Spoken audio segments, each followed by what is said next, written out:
Hello, this is David and Elizabeth Schmoose from Christian Educators Association International. We know we are coming to you at an unusual time. Some of you are trying to figure out how to teach your students online. Others are at home missing your students and concerned about them. And still others are showing up to empty schools and classrooms unsure of what to do. So we wanted to briefly reach out to our members and supporters in this time of crisis with some hope, some practical help, and some opportunities to connect. First, I hope you read my response to the coronavirus we sent out last week. If not, please check the link below.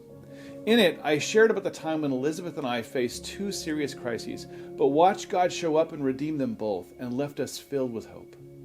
We've been reading reports from China and Italy about how even in the midst of crisis and tragedy, God is breaking down walls and connecting people in love. Remember when during our own crises, we learned that one of your students was in the ICU fighting for his life?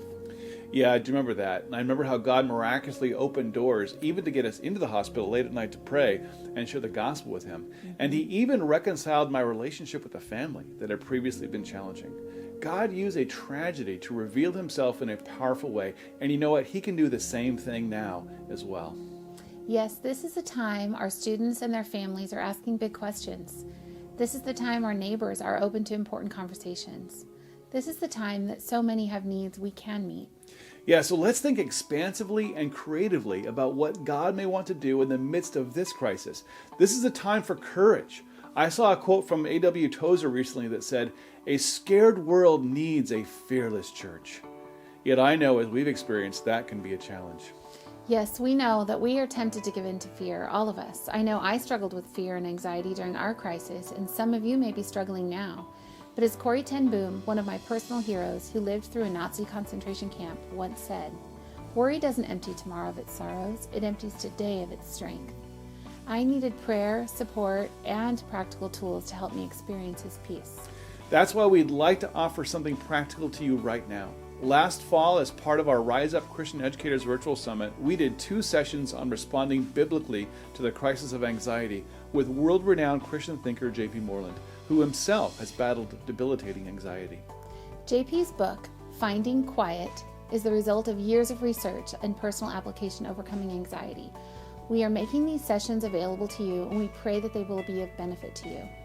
Finally, we are providing a few ways you can get support and support one another. First, if because of your age or because of a background medical condition, if you are feeling particularly vulnerable during this crisis, would you send an email to us at prayer@ceai.org or call our 888 number? We would love to uphold you in prayer.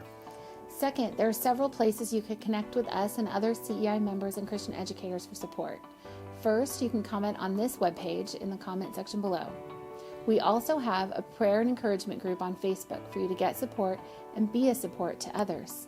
We would love to hear stories of how you or others in your community are reaching out in this crisis.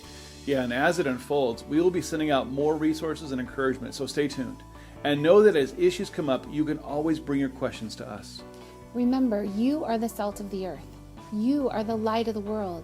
Christ in you is the hope of glory for you, your families, your students, your communities, and the world. And know that we are praying for you. May God bless you and fill you with hope as you navigate this uncharted territory and rely even more completely on Him.